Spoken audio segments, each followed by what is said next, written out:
فرش التراب يضمني. معاشی میدان ہے سب سے زیادہ سخت اور سب سے زیادہ کٹھن اور سب سے زیادہ ظالمانہ نظام. اس میں سب سے بڑا ظلم جو ہمارے پاکستان میں ہے وہ یہ زمینداری، غیر حاضر زمینداری اور یہ جاگیرداری.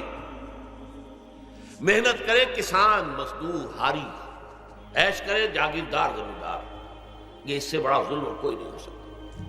اور چونکہ ہماری معیشت بنیادی طور پر زرعی معیشت ہے، ہمارا تو زیادہ تر جو آبادی کا طبقہ ہے وہ کاشتکار ہے، لہذا سب سے بڑا ظلم جو ہو رہا ہے وہ در حقیقت یہ زمینداری، غیر حاضر زمینداری اور جاگیرداری. اب اس میں سمجھ لیجئے اس بات کو اچھی طرح، کتنا بڑا ظلم ہے. ایک شخص خود شہر میں رہ رہا ہے، لاہور میں، ساری سہولتیں اسے حاصل ہیں. کتنی سہولت ہوتی ہے، ٹوٹی کھولی اور پانی آ رہا. دیہات میں جا کے بیچارے کاشتکار کو وہاں ہو سکتا ہے کہیں سے دور سے پانی کھینچ کر لانا پڑتا ہو کسی کنویں سے. کہاں اسے یہ سہولت ہے کہ ٹوٹی کا کان مروڑا اور پانی حاضر. کہاں یہ سہولت ہے کہ بجلی کا بٹن اوپر سے نیچے کیا اور بقا روشن ہو گیا. یہ ساری سہولتیں بھی لے رہا ہے اور وہ تنخواہ بھی لے رہا ہے کوئی، یا کوئی کاروبار بھی کر رہا ہے، اور ایک زمین اس کے پاس ہے، فلاں ضلع میں میرا رقبہ ہے. اس رقبے پر جو کاشت کر رہا ہے آ کر اس کی کمائی میں سے، اس کی فصل میں سے آدھا بٹا کر لے جاتا. کیا حق پہنچتا ہے اسے؟ یہ مزارعت جو ہمارے ہاں جس کو جائز قرار دے دیا گیا، یہ دور ملوکیت میں جائز قرار دیا گیا.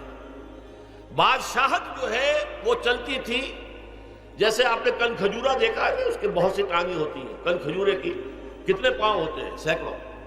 ایسے بادشاہوں کے یہ پاؤں ہوتے تھے. جاگیردار 3000 منصبدار، 5000 منصبدار، 20,000 منصبدار، 30,000 منصبدار، یہ جاگیردار. بڑے بڑے علاقے ان کے پاس ہیں.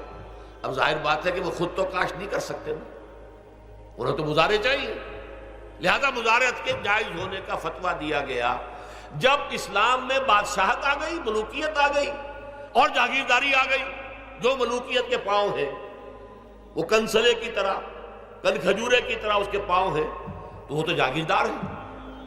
یہ ہے جس کی وجہ سے امام ابو حنیفہ نے کہا مزارعت حرام ہے. جس کی زمین ہے وہ کاشت کرے. یا حضور کی حدیث ہے کہ چاہے اپنے بھائی کو دے دے تو ایک دانہ لینے کا حقدار نہیں. اگر تو تمہارا کوئی اور ذریعہ معاش نہیں ہے تو ٹھیک ہے، جاؤ کاشت کرو. تمہارا کوئی اور ذریعہ معاش ہے، تمہارا کاروبار ہے، تمہاری دکان چل رہی ہے، تم ملازمت میں ہو، تمہیں تنخواہیں مل رہی ہے، تمہارا پروویڈنٹ فنڈ بھی جمع ہو رہا ہے، تمہیں تو تمہارے ریٹائرمنٹ کے بعد وہ پینشن بھی مل جائے گی، اور اس کے ساتھ ساتھ تم نے یہ ظلم روا رکھا ہوا. زمین اگر ہے یا تو جاؤ کاشت کرو، ورنہ یہ کہ اس زمین کو دے دو اپنے کسی بھائی کو. ملکیت تمہاری رہے گی، کاشت وہ کرے گا تو جو فصل ہوگی اس کی برداشت بھی وہی کرے گا، وہی لے کر جائے گا. یہ فتویٰ ہے امام اعظم امام ابو حنیفہ رحمۃ اللہ علیہ کا. یہی فتویٰ ہے امام مالک، امام دار الحجرہ، امام مدینہ، امام مالک رحمۃ اللہ علیہ کا. دونوں کا فتویٰ.